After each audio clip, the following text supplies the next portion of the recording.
going on, America? This is Kevin from Kevin's Corner, and I bet y'all like, man, I'm so sick of hearing from Kevin's Corner. I mean, when we first started out, y'all used to be like, why don't you make more videos? I mean, you just only pop in every once in a while. I thought we had a little thing going. I mean, now all of a sudden, you got used to us, and we don't even see you on the videos no more. You just pop in every once in a while, do a little maintenance videos and stuff, but I thought we had something serious, and then now that I'm laying it on thick, I don't want to hear nothing. I don't want to hear now, you know what? He's always in my space. God dang, girl. I can't get on the phone with you. You always like who you on the phone with. You know what I mean? He's so needy. Yeah, see, I don't want to hear none of that. I want to hear none of that because I'm giving you what you want. Now, also got to give the Democrats what they don't want, which is another beating in November. Now, I'm going to tell you why. Political miscalculations. They don't learn from their mistakes. They are a repeat offender when it comes down to doing dumb stuff. Now, let's just talk about a couple things. Hillary Clinton, horrible campaigning, no message, pandering, and all she was saying was Donald Trump has never been a politician. He has no experience, which is not a good thing because you've been a politician forever and have nothing to show for it. Not to mention, saying that Donald Trump is a bad, mean guy is not enough to make people say, well, I'm going to get up out of my sleep or rush home from work to get to the polls and vote. They're not getting it. And the stuff that they are hooking their wagon to, that they think a majority of people in America value, is dumb. They're not even saying, you know what, instead of us telling people how they should feel about stuff, how about we do something? How about we go out in public, get out the basement, go out and ask people what's important to you. So let's just talk about a couple things. Do you think all of these Americans that are sitting back in their house watching chaos in the streets, watching innocent people get victimized by people that are running around, rioting, tearing up stuff, shooting, looting, all of that stuff, do you think business owners who couldn't protect their own business, you think they want to hear Democratic politicians make excuses for that type of behavior, or even worse, encourage that type of behavior? Is that what you think? Even if people are not going out saying, man, that's some bull crap, I guarantee you, they're sitting in their houses watching this, listening to somebody like Joe Biden get up there and justify these types of behaviors, versus how the media's portraying Donald Trump. He's bringing in the military and this. I don't care what he brings in. Average Americans want to feel safe and secure. They will support a cause and they will recognize wrong is wrong and right is right. But if you recognizing something is wrong, then justifying something worse to take place, they will put these same people who would have supported you in danger. Do you think that's reason enough for them to go out and vote for Joe Biden? Hey, okay, Donald Trump said, let's bring in National Guard. If that would save my life, if I'm sitting in my house while I'm seeing an angry group of people running in and out of houses, running up in the middle of the street, breaking car windows out, watching them burn my car up, burning my house down, black, white, or otherwise, no one was excluded except for the elites just popping the trash and leave them alone, they was excluded, yeah. So, but most people, black, white, and otherwise, were victims of this. Now, if you think that hitching your wagon to that type of behavior is going to make people run out in November and vote for the Democratic Party, you're wrong. If you think that some of these issues that the Democratic Party are putting right up in your face, like, for example, telling Americans that after 6 weeks, 8 weeks of lockdown, destroying their businesses and telling them they can't go to church, telling them to stay in the house, when it starts to become apparent that you're doing this for political gain, using our lives, destroying our lives because you want to get at Donald Trump. Do you think some moderate, some guy who's like, man, look, I'm not right or left. I just want to survive. I want to make money. I want to live. I want to prosper. But yet the Democrats are doing things to undermine that so they can get at Trump, playing with your livelihood to get at Trump.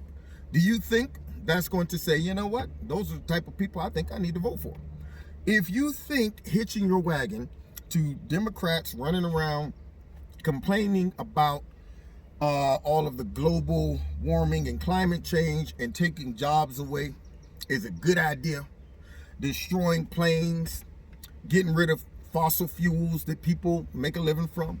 And then you're hoping that the small majority of Twitter complainers, Facebookers, people like that, liberal media who wants you to believe that they're speaking for the masses. If you think that's enough to sway people who said, so I could vote for Joe Biden so I can feel a little bit better about my conscience because he's been telling me Donald Trump's a misogynist, sexist, xenophobe. Or I could vote for Trump, who is supporting, my job, my industry, who recommended that we go back to work to save our livelihood, as Joe Biden and the rest of them told us to stay shut down for their own cynical reasons. If you think that's going to make those people say, well, let me go ahead and vote for Joe Biden versus Trump because he's mean and he's a jerk and he doesn't speak good, you are miscalculating. The Democrats are doing it again. They're miscalculating. And see, here's the point. The issues that they find important, they undermine them. They make it very difficult. For example, by them unleashing the angry mob, encouraging it, making excuses for it, everybody who didn't like it, you're a xenophobe, homophobe, racist, all those people who were affected by it, and then covering up the damage of it. Now, on one end, you think you're getting social justice points because, it's racism and stuff. But on the other end, all those citizens watching this get out of control, then listening to y'all get up there and virtue signal by, number one, kneeling to the mob, all of that stuff, making excuses for the mob, and then recommending that we get rid of the police.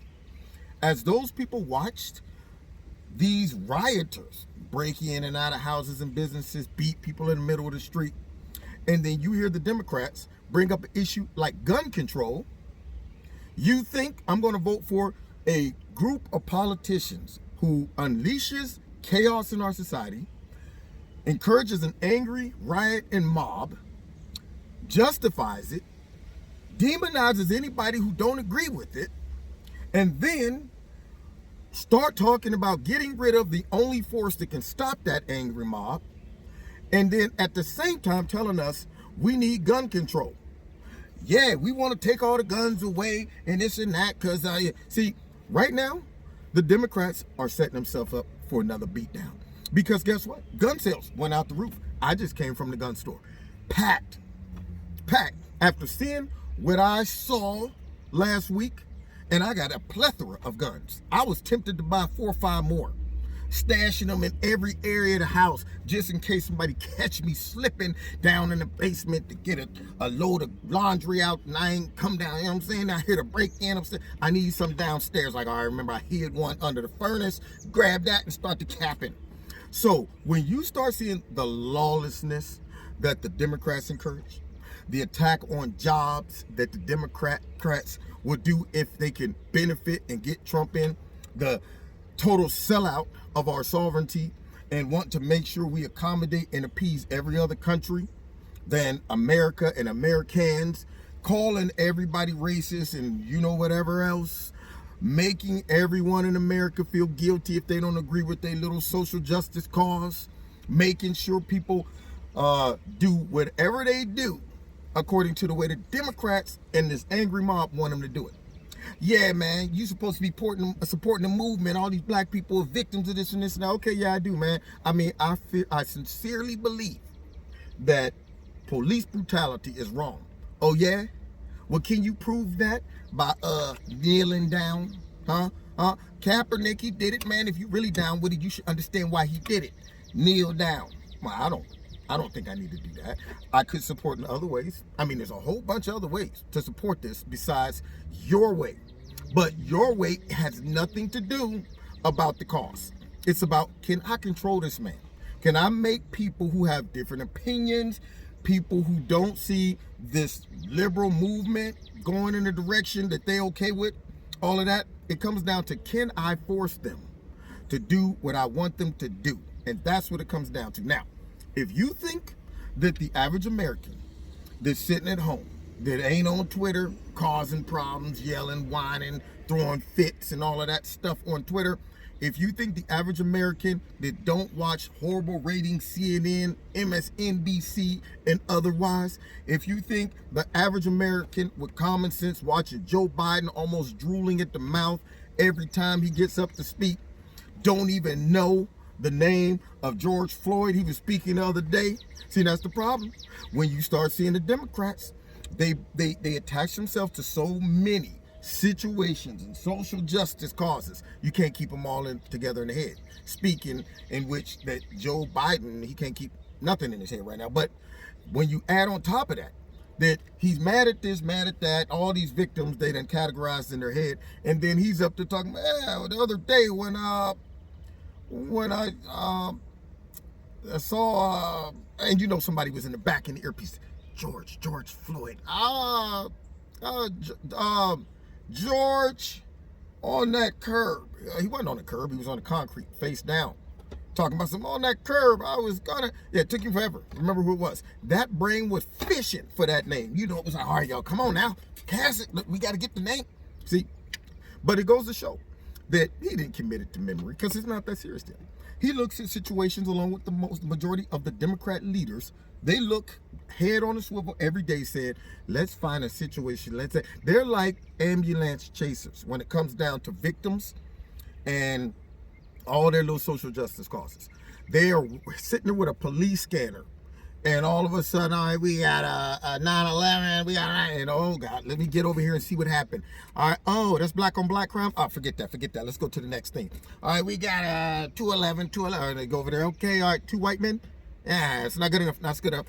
We got a situation down here. 2 young black men who was speeding, jumped out their car and start shooting in the middle of the street and said power to the people, and these cops happened to shoot one of them because he said you will never take me alive, and shot at the cops. So the cops shot him, and we need an ambulance down here. And then here comes the Democrats pulling up talking about this person right here was treated unjustly. Now, before everybody get mad at my skit and my point, I'm not referring to George Floyd, regardless of this man's personal background, what he did, who he was. When you are subdued, you should make it home safely, or at least to jail safely. I mean, there's no reason. I don't care what you did leading up to you on your stomach with handcuffs behind your back. At that point, let me be now, put me in a paddy wagon, and that should be it. I shouldn't end up dead after that.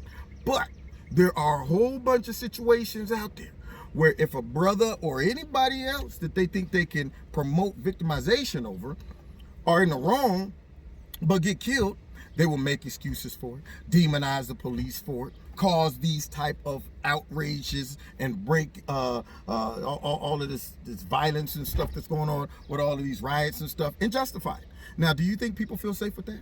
Americans want to feel safe. They want to feel like they got a strong president that will fight for them and the country. They want to feel like a president that actually loves our country and not looking for every excuse and way to undermine it and tear it apart. A president that looks at us all as Americans and not small groups of black, white, gay, all that stuff. Yeah, they want a president that ain't always looking to say, well, let me appease the world stage instead of let me appease my voters and my people.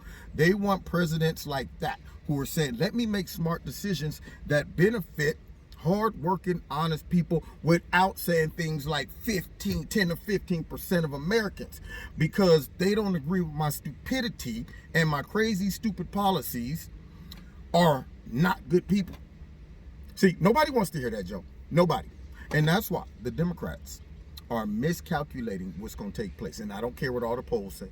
Hillary was going to beat him 100-1. But now Joe Biden's up in all the polls. Hogwash. That's what I say. And I'm going to sit back and laugh in November after they get their butts beat again and fall out in the streets whining and saying Putin did it and all of that stuff. And voter suppression. Don't forget that one. Voter suppression. Oh, and then the fallback. It must be all these white nationalists and racists that just surfaced out of nowhere. Some of them, which y'all probably created by demonizing folks that agreed with the last current events with George Floyd. I mean, hey, dude, I'm on your side. I'm just saying. I'm a white guy. That was bad.